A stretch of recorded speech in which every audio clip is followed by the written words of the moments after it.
with DeWanna Bonner, Alyssa Thomas, and the Mercury in the finals against A'ja Wilson and the Aces, will you be locked in? The battle between DeWanna Bonner, Alyssa Thomas, A'ja Wilson was supposed to represent everything the WNBA had worked toward: elite competition, legacy, and passion. But instead, it exposed the league's deepest insecurities. Game 2 of the WNBA Finals was meant to be A'ja Wilson's night. It's a statement to the world that she was still the face of women's basketball. She had the talent, the accolades, the charisma, everything that makes a champion. But when she stepped onto the court, she wasn't greeted by roaring cheers or flashing lights. What she saw instead stopped her cold. Rows of empty seats, silence thick enough to drown in. And the haunting realization that the biggest stage in women's basketball had no one watching. It wasn't supposed to be like this. The reigning MVP was defending her title, ready to deliver another dominant performance. The cameras rolled, the lights dimmed, and yet the energy just wasn't there. Even broadcasters struggled to frame shots without revealing the truth that half the arena was empty.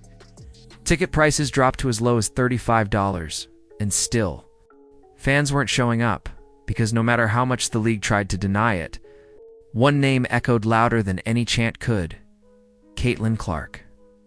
The rookie sensation wasn't in the building, but her shadow lingered over every play, every glance, every awkward pause from commentators struggling to find enthusiasm.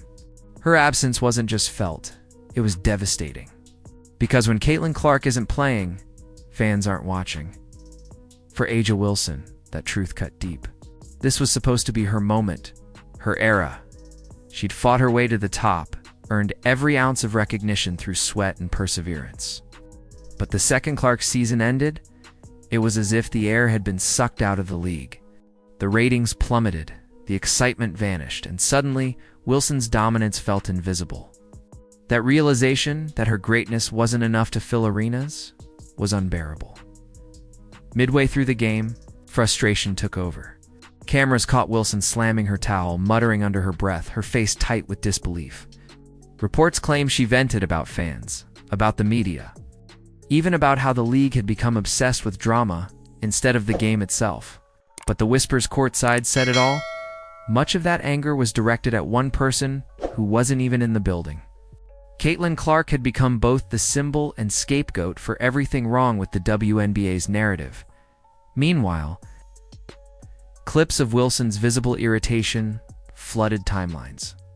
Fans mocked her outburst, saying she was angry at the wrong person. "Don't blame Caitlin because nobody wants to watch this boring finals," one user wrote. Others pointed out how Clark never complained about attention, never lashed out. She simply showed up, performed, and let the results speak. The contrast couldn't have been clearer. One player was demanding respect, while the other had already earned it. As the game went on, the story on the court faded. It wasn't about defense or highlights anymore. It was about perception. Wilson wasn't just battling her opponents. She was fighting a ghost. Every missed shot seemed heavier. Every glance toward the stands reminded her that her reign might be slipping. Fans weren't connecting with the league's veterans anymore. They were following the new face of basketball, the player who had reignited belief in women's sports, Caitlin Clark. By the end of the night, the damage was done. The WNBA's most important matchup looked lifeless. Social media turned the finals into a punchline. Memes circulated comparing packed fever games during Clark's rookie run to the finals' empty seats. "You could hear the basketball bounce," one user joked. Another wrote, "These finals sound like a church scrimmage." Even NBA players liked posts mocking the attendance. The internet didn't just notice it roasted, the optics were brutal. The league that had spent months celebrating growth now looked hollow. Fans compared finals ticket prices to fast food combos. Comment sections became comedy clubs, and the league's credibility began to crumble in real time. A'ja Wilson, once praised for her dominance and leadership, became the face of a much darker story, one about disconnect, ego, and denial. She wasn't the villain, but she became the embodiment of the league's blind spot. It wasn't just her. DeWanna Bonner and Alyssa Thomas, incredible athletes in their own right, faced the same problem. They were talented, battle-tested, and respected within the sport. But none of that translated to excitement. The WNBA had pushed the narrative of veteran leadership and parity, yet the fans had already chosen their hero. Without Clark, there was no spark. The harsh reality was undeniable. People didn't just want basketball, they wanted a story, a figure to believe in. Behind closed doors, the tension wasn't just among players. Whispers began circulating that NBA Commissioner Adam Silver was furious with how the finals were handled. The NBA had poured millions into the WNBA's growth, and this, an empty arena for its biggest event, was unacceptable. Reports claimed Silver's office began demanding answers. How had the league let this happen? How had it allowed one player's absence to cripple its momentum? Why had WNBA Commissioner Kathy Engelbert stayed silent as the finals unraveled? That silence spoke volumes. Engelbert had been loud when Clark's breakout boosted ratings and ticket sales.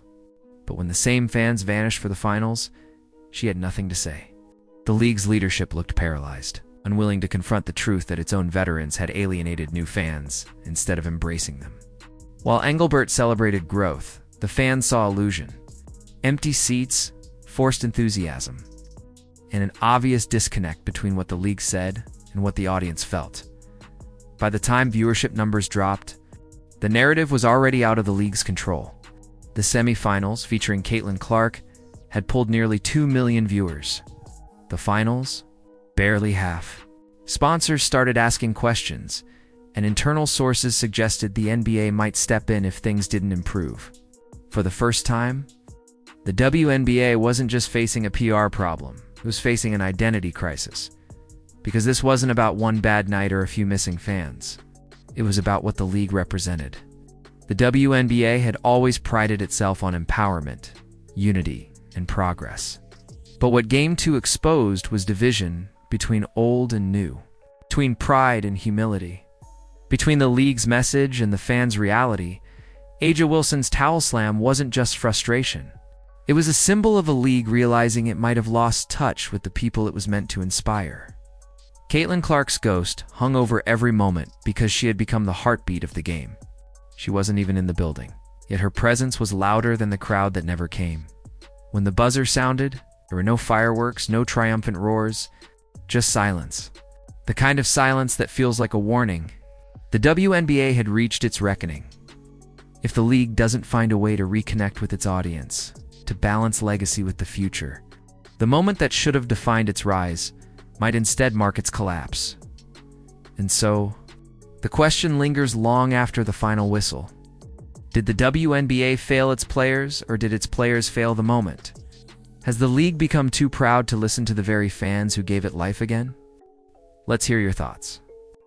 Who's really to blame for this finals disaster, the league, its stars, or the fans who walked away? Drop your opinions in the comments, and if you want more deep dives into the drama behind the game, don't forget to like this video, subscribe, and hit that bell so you never miss the next one. Because in the WNBA's story, this chapter was just the beginning.